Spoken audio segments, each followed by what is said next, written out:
عوام کے مالک ہیں، ان کے حکم کے بغیر ان کے علاقوں میں پرندہ پر نہیں مار سکتا، ان کے بچوں کا کھا کھا کر پیٹ نہیں بھرتا مگر عوام کے بچے بھوکے مر جاتے ہیں، ان کے بچے دنیا کے اعلیٰ ترین سکولوں میں، کالجوں میں اور یونیورسٹیوں میں پڑھتے ہیں مگر عوام کے بچوں کے سکولوں میں ان کے مال مویشی بندھے ہوئے ہوتے ہیں، یہ اسکول کے کسی ہسپتال یا ڈاکٹر سے علاج کروانا پسند نہیں کرتے، یہی وجہ ہے کہ نہ یہاں پہ کوئی اچھا سکول ہے اور نہ یہاں پہ کوئی اچھا ہسپتال ہے جہاں پہ ان حکمرانوں کے علاج ہوں، جب عوام کو ڈاکٹر تک میسر نہیں ہوتا تو یہ تمام خاندان سوئٹزرلینڈ میں امپورٹ کیا ہوا پانی پیتے ہیں، جبکہ ان کے اپنے علاقوں میں عوام اور جانور ایک ہی جوہر سے پانی پینے پر مجبور ہیں۔ ان کی اصلیت یہ ہے کہ آپ ملک کی دو بڑی سیاسی بادشاہتوں کو اٹھا کر آپ دیکھ لیں، شریف اور بھٹو، اگر ہم ان کی تاریخ پر نظر دوڑائیں تو دونوں نے ہی اپنے ابتدائی سالوں میں فوجی آمروں کی غلامی کر کے ان کے مفادات کا تحفظ کیا ہے،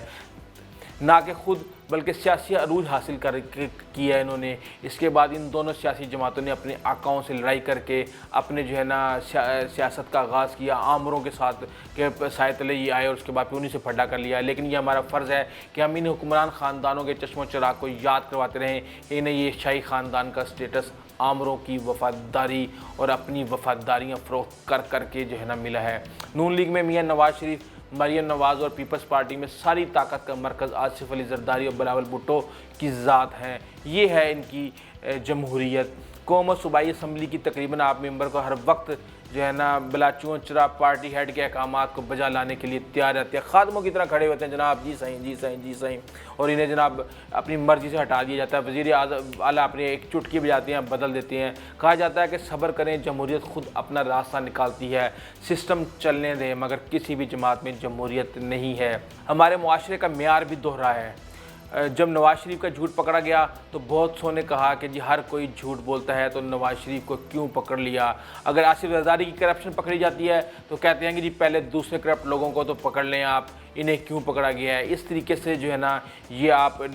کر رہے ہیں اس ملک کے اوپر حکمرانی، اور کوئی بھی بندہ ان کو پوچھنے کے لیے تیار نہیں ہے۔ کرپشن کرتے ہیں، اس طریقے سے کرتے ہیں کہ تمام اداروں کو نیچے تک انہوں نے کرپٹ کر دیا ہے، کوئی بھی بندہ ان کے خلاف ثبوت دینے کے لیے تیار نہیں ہے، کوئی بھی بندہ ان کے خلاف گواہی دینے کے لیے تیار نہیں ہے۔ انہوں نے اپنی جاگیریں تیار کر لی ہیں، ایک پٹواری سے لے کے اور ایک اعلیٰ بیوروکریٹ تک سب اپنا مستقبل ان لوگوں کے ساتھ اٹیچ کرنے میں محفوظ کرتے ہیں۔ ان کو ان خاندانوں کے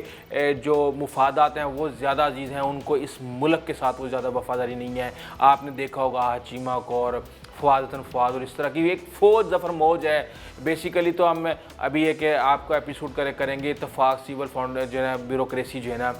کہ کس طریقے سے انہوں نے اپنی ایک بیوروکریسی تیار کی، انہوں نے جتنے بھی جونیئر افسران تھے ان کو پروموشنیں دے کے، ان کو احسانات کر کے، ان کے بھائیوں کو ٹکٹیں دے کے، ان کو مالی مفادات پہنچا کے، اربوں کروڑوں روپے کی پلاٹ دے کے اور مالی فائدے پہنچا کے انہوں نے وفاداریاں خریدی ہیں۔ انہوں نے قوم کا پیسہ، انہوں نے اس ملک کا پیسہ انہوں نے ایسے پانی میں بہایا ہے، اور کسی کو کچھ دے دیا اور کسی کو کچھ دے دیا، لیکن صرف اور صرف ان کی وفاداریاں حاصل کرنے کے لیے۔ آپ کو یاد ہوگا عزیر بلوچ نے بتایا تھا کہ کس طریقے سے یہ لوگ انہوں نے مجھے استعمال کیا، کس طریقے سے شہنشاہ کو مروایا، کس طریقے سے بلاول ہاؤس کے ارد گرد جتنے بھی بنگلے تھے ان کو مجھے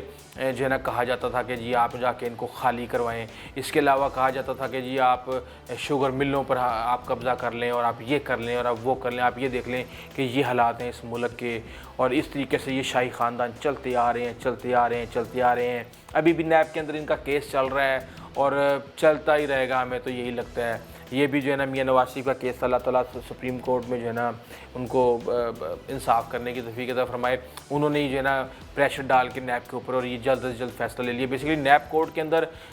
ججز کی کمی ہے، اس لیے کیس چلتا رہتا ہے، دو ہفتے بعد ان کی پیشیاں ہو رہی ہوتی ہیں، اس طرح تو سالوں سال لگ جائیں گے، فیصلہ نہیں ہوگا، اور پھر یہ آ کے کہہ دیں گے دیکھا ہمارے ساتھ تو سیاسی انتقام کیا گیا اور ہمیں تو سیاسی انتقام کا نشانہ بنایا گیا۔ ہمیں تو پہلے ہی ہم تو کہہ رہے تھے ہمارے خلاف تو کوئی کرپشن کے ثبوت ہی نہیں ہے، لیکن میں یہ سمجھتا ہوں کہ آج اسپیشل ججز ان کے لگا دی جائیں۔ ہیں جو ڈیلی بیسس پہ ان کی جو ہے نا کرپشن کی سماعت کریں اور ڈیلی بیسس پہ، تو 2 مہینے کے اندر آ جائے گا سارے کا سارا فیصلہ کہ کیسے یہ ٹیٹیاں لگوا کے کروڑوں اربوں پتی بنے ہوئے ہیں اور یہ شہزادے، ان کو شرم نہیں آتی۔ اللہ تعالیٰ ہمارے ملک عامی ناصر ہو۔ جانے سے پہلے انتہائی معذرت کے ساتھ تھوڑی سی تکلیف اٹھائیں، سبسکرائب اور گھنٹی یعنی بیل آئیکن کا بٹن دبا دیں تاکہ ہماری ملاقات کے سلسلے کو قائم رکھا جا سکے اور ہماری ہر اپڈیٹ آپ تک سب سے پہلے پہنچے۔ انٹل دا نیکسٹ ٹائم، اللہ حافظ۔